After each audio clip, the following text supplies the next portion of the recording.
Itu beliau cerita bahwa kemenangan Islam itu tidak harus kita yang menang kangelan. Kadang Allah bikin orang lain yang kangelan, kita yang ikut menang. Jadi dulu kata beliau, banyak ulama ketika kita diserang Jepang, saya masih ingat, saya karena pas itu ikut ke Lasem, karena saya santri sarang, Mbah Mun ngisi di Lasem, saya ikut di Lasem karena saya masih keluarga.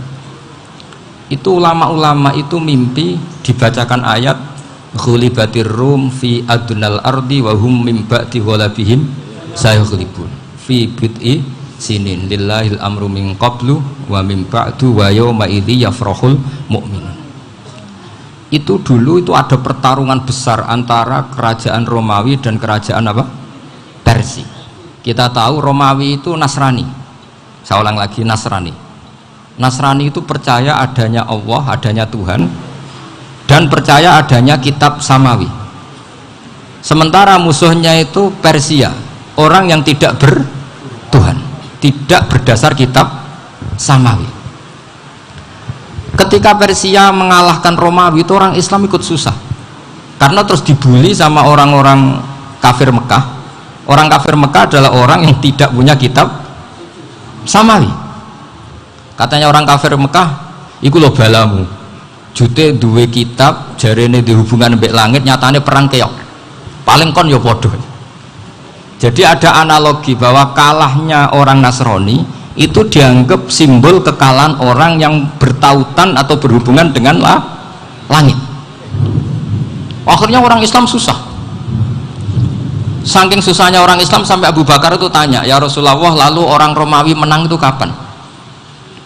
Terus ada surat turun fibit isinin, ya kira-kira 3. Abu Bakar pas itu belum alim-alim amat, jadi ngartikan 3 itu ya 3 betul, sehingga beliau masyhur itu cara Jawa totoan itu kimar. Pokoknya nanti Romawi pasti menang 3 tahun lagi. Akhirnya ketika datang itu taruhannya dengan 10 unta, datang ke Rasulullah, Nabi menjelaskan, loh ndak, bid'u itu mabena salas ilatis itu 3-9, kamu jangan bilang 3. Ya sudah, taruhannya ditambah sampai 100 unta, tapi pembuktiannya enggak 3 tahun tapi nunggu 9 tahun. Sampean jangan tanya, berarti dulu pernah taruhan halal.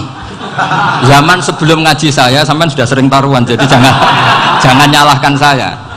Nanti itu ada ilmunya, namanya nasah apa? Mansukh.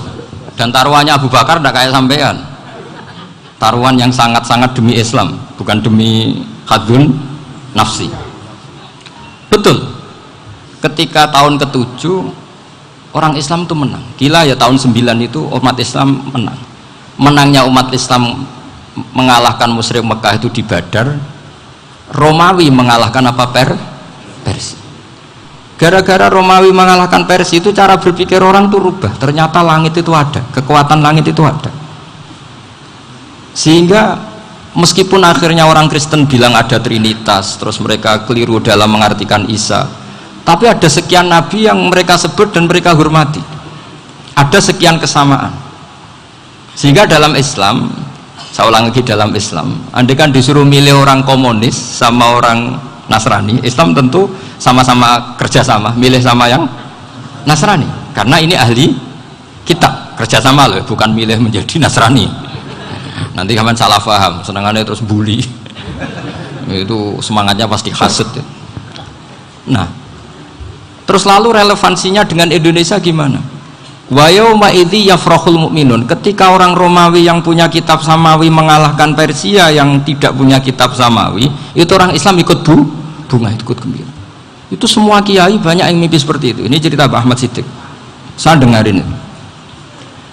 Ternyata betul, Jepang itu nggak dikalahkan Indonesia. Jepang, Hiroshima dan Nagasaki dibom oleh apa? Sekutu. Akhirnya Jepang pulang. Pas Jepang pulang, Indonesia merdeka. Itu dulu kiai-kiai sudah nakwil bahwa menangnya Indonesia itu tidak harus mengalahkan penjajah. Pokoknya nanti penjajah ada yang mengalahkan. Jadi orang Islam zaman itu tidak bisa mengalahkan Persia, yang mengalahkan itu Romawi, tapi orang Islam ikut gembira. Itu sebenarnya wa yauma